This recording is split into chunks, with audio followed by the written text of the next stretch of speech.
2024 is looking to be one of the busiest years for Bethesda ever. It's very well possible that every single month of this year, we hear from Bethesda in a major way surrounding at least one of their games, and that's a pretty big difference from how they typically operate. Usually Bethesda is a really quiet company. However, 2023 had the same amount of noise in that you had HiFi Rush, Redfall, Starfield, but the difference between 2023 and 2024 is a lot of the optimism surrounding Bethesda's quality and releases at the top of 2023 is missing here from the fans in 2024 since the releases of Starfield and Redfall. So today what we're going to be doing is taking a critical look at all of the announced things that are going to likely be happening in 2024, some of them also rumored / leaked. We have things from Indiana Jones to Starfield's roadmap, Fallout 76's roadmap. We're going to be talking about it a little bit and so much more. So ladies and gentlemen, let's get it started with Starfield's roadmap. This one was released right as I started to go on break, where Bethesda announced that Starfield has surpassed 13 million players and is the biggest launch in the team's history. They also announced that there's going to be an update every 6 weeks starting in February, and that these will be released first in the Steam beta. This means that they're going to be adding things like new ways to travel, ability to access city maps that aren't absolutely abysmal, also more shipbuilding customization with decorations, building options, and more. They tacked on afterwards that there will be new gameplay options with new settings that allow you to alter the gameplay for easier or challenging experiences beyond their normal setting, allowing you to customize your carry capacity, cargo access distance, ship damage, vendor credits, how you suffer afflictions, new survival mechanics, and more. And also, official mod support will be on the way with Starfield and the launch of Creations, which is what we saw come to Skyrim. And as I said, when that was announced, be ready, it's coming to Starfield next, and it is. They said that Starfield will be getting its own exporter, and you'll have access to a new creation kit with the scale and systems in Starfield. And last but certainly not least, they confirmed that they are hard at work on the development of Shattered Space, their first major expansion coming next year, as in 2024, with new story content, new locations, new gear, and much more. I have to say on that last bit there, I'm a bit surprised to see Bethesda commit to Shattered Space in 2024.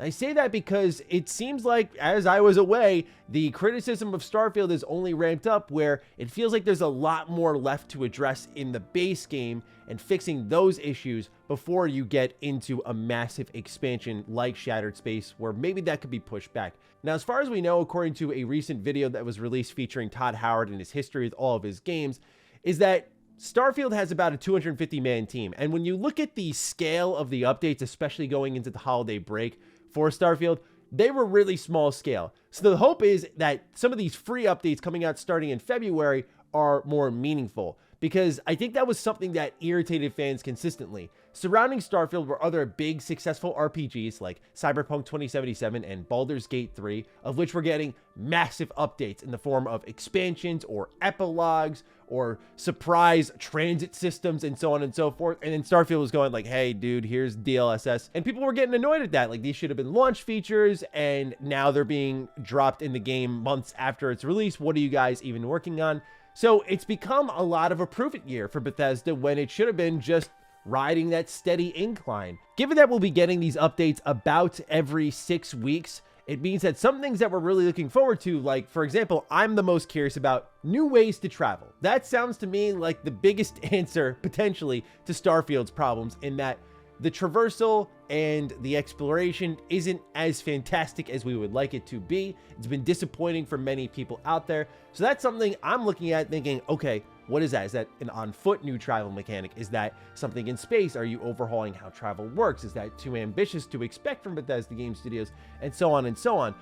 Well, it's possible we have to wait till like September of next year. We don't know. And so that's where this roadmap kind of falls apart. We have an idea on the mechanics. It looks like they're stapling in things that were clearly left on the cutting room floor, such as survival mechanics. When you play Starfield and you see all these status effects that barely do anything to you, all of the planetary elements that have very little impact on your game, these are things that should have probably been there in the first place, but I imagine were too tough to balance, so Bethesda straight up stripped them out and decided to add them later. This is something they actually did with Fallout 4, where they added a survival mode after launch, and it was something that injected a lot of life into the game shortly thereafter, although I feel Starfield feels more built for that. But as you can see, there is a lot coming to Starfield, and despite a lot of the criticism online, it has been commercially and player count wise super successful, where I imagine maybe Xbox also wants Bethesda Game Studios to like triple down on Starfield, because that's going to lead to a lot more Game Pass subscriptions. So we'll see where this game trends in 2024. Right now, it's all down bad for Bethesda Game Studios. However, there's more beyond Bethesda Game Studios. There's the entirety of Bethesda, and it seems like they could be involved in something like this new rumor that by the time this video even goes live, where you're catching it, it could be announced in a Xbox Developer Direct. So at the top of last year, we got the first ever Xbox Developer Direct, where we got updates on the likes of Forza Motorsport, Redfall, Minecraft Legends, and of course the shadow drop of HiFi Rush. Since then, we only got one more Developer Direct, and that was the massive 40+ minute Starfield Developer Direct. Otherwise, we've been waiting for a new, if you will, compilation Developer Direct featuring multiple studios. And this comes at a perfect time here, where people are wondering, what's the plan with Activision? Is backwards compatibility coming back? And what is the answer to this latest rumor here, in that there's a Developer Direct coming apparently later this month, according to Insider Gaming, who confirms a post by user Xantorn over on Reddit, saying that sometime by January 25th, we are going to get a new Developer Direct. So where does Bethesda connect in this? Well, they have a lot of rumored games. One that's, I put in quotes, rumored, but it seems pretty much unofficially confirmed. It began with a Reddit post called Virtuos Games Paris Projects Leagues, where they talked about Project Alter, which was described as a remaster remake of Oblivion that would use a pairing system to run the remaster in Unreal Engine 5. One of the moderators on this Reddit actually verified this person's identity, so that gave it some sort of legitimacy, but what really firmed it up was the FTC leak, which showed that there was an Oblivion remaster planned for fiscal year 22. It's possible it got canceled, but this was given to Microsoft at a time where they were preparing to purchase Bethesda Game Studios. My assumption is that Bethesda absolutely greenlit these projects like Oblivion Remake and Fallout 3 Remaster, because it 100% would inflate the company's value and force Microsoft to pay more, since these games will sell well. So this could be something that shows up at the Developer Direct. I do think this could work against Bethesda Game Studios, in particular when people are reminded of how good their older games were compared to how they currently feel about Starfield. That reminder truly that the magic for some may be gone. Also, there's Indiana Jones, which Todd Howard said will talk next year, so it looks like this is one that's set for a reveal. It was confirmed again during the FTC case versus Xbox that this would be an exclusive day one Game Pass drop. So this is a pretty important one for the Xbox ecosystem, but I'd argue more important for Machine Games, the developer on this title. They've been silent for longer than almost any other company beneath the Bethesda umbrella. And for a long while, it was this back and forth between, are they working on Wolfenstein? Are they working on Indiana Jones?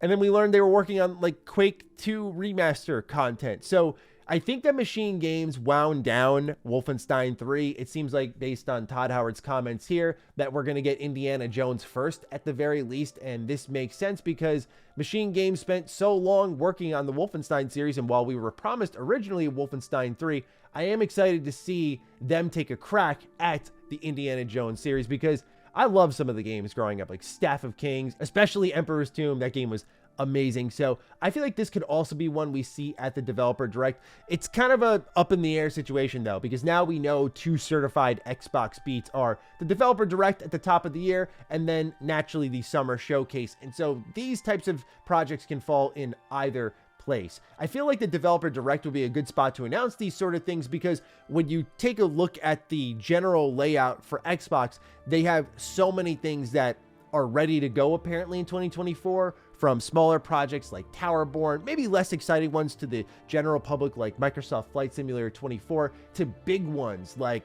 Hellblade, Avowed, this Oblivion remake, Indiana Jones, and so on. So to kind of set the table and tell people what to expect this year, that's what's important about this, why you should be excited for the ecosystem. And I felt like last year was a perfect tone setter. So I hope they do commit to some level of big announcements. But one thing that's going to be big that is going to bother people that does involve Bethesda is this rumored Xbox acclaimed first-party title is going to a competitor system in 2024.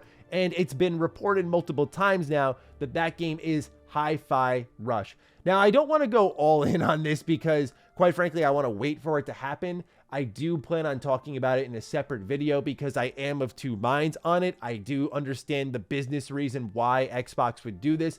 At the same time, as a consumer and a fan of the platform, I don't know why you would take one of your most unique console-defining exclusives and remove it from the fan base that has dedicated so much of their time and attention toward you. So we'll see, but ultimately that is the rumor right now, and it seems like a pretty strong one that HiFi Rush is the candidate. Now, last but certainly not least, we got to talk about my beloved Fallout. It's going to be a busy year for the Fallout franchise. I know many of you want me to talk about the Fallout London mod, which we will in a separate video, but what I want to talk about is more of the, I put in quotes, official Fallout content. We have the TV show coming April 12th, 2024. Naturally, I am very excited for this just because it is brand new Fallout content. I also like what I have seen from the trailers, from the shots of the show thus far. I've described it as what I think is a pretty ideal hybrid between Bethesda's Fallout and the traditional Fallout, from setting to storytelling. Just the big question all of us are asking is the obvious one.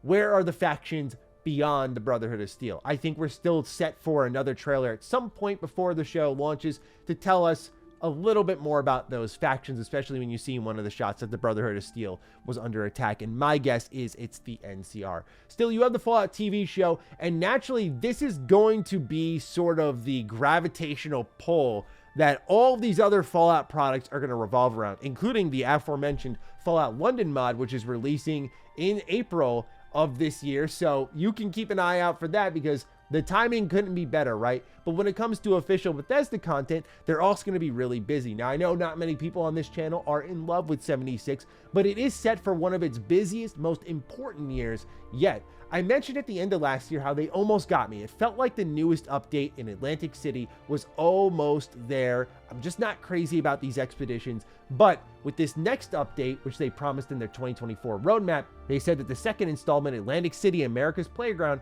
will feature an additional mission in which players can confront the legendary Jersey Devil, along with new story quests, more areas to explore, and of course, plenty of rewards, which is a first for 76. That's what a lot of people thought was going to happen in the other expeditions, the pit and so on, was we'd be able to explore these locations and quests within them.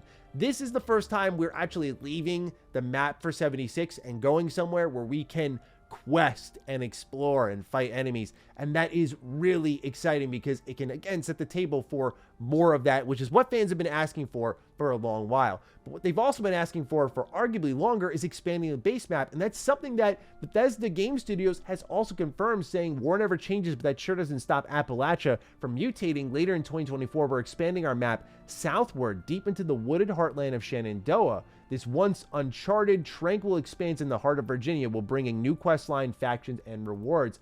So this is pretty important for this game's future. The fact that they are committing this much. It's a game that's gone from feeling like it's on its last legs multiple times to coming out with its biggest swing yet. Hopefully it's a success, and naturally there is still the Fallout 3 remaster rumor lingering, thanks again to that Bethesda FTC document that had leaked. If that's to come, what better time to announce it than around the Fallout TV show? So here we see that Fallout 76 has a major update arriving in spring, which is around the time that we're going to be getting the new Fallout TV show. You also have the delayed Fallout 4 Next Gen update, which we've been predicting for a while is going to drop alongside the TV show. And then you have the potential Fallout 3 remaster. So yeah, Bethesda is going to be very busy, if you couldn't tell, here in 2024. Not just with Bethesda Game Studios, but also all of their other studios. There's id as well, who has been very quiet for a while, as it's rumored they're working on a brand new Quake game. I'd be a little surprised if it was a new Doom game, but certainly if it was a new Doom game, I would not be complaining. Doom Eternal was absolutely incredible. I'll take another one any day of the week. But they've been quiet for a while as Bethesda separately begins remastering these older Quake games as they build up to what I think is going to be a Quake announcement this year at QuakeCon. Now, I gotta say, a broken clock is right twice a day. I've been predicting this for a while now, so one of these years, it will step out and finally announce their game. I'm just assuming that in this year, where everyone else has kind of gone out, released their game, now the next round in the chamber is being loaded for Bethesda. I feel like one of them that'll be fired off is id, who will announce their next game. Who knows when it's coming out, but maybe this is the year we also start to get an answer of what happens to Bethesda games that are existing IPs and how they're handled with exclusivity, with the likes of Oblivion, with the likes of maybe that id game, and so on and so forth. We'll see if it's exclusive or not. So with all of that now captured together, Bethesda's 2024, I haven't lost my optimism on their quality. I'm able to separate something like, say, Bethesda Game Studios and Starfield versus Machine Games and Indiana Jones. I know a lot of people have generalized Bethesda as a whole, and I'm not here to tell you got to feel some other way. Just for me, I haven't lost my confidence in their ability to publish good games like a HiFi Rush just because Starfield wasn't what many people wanted it to be. But I understand and respect why you may be in a different place from me.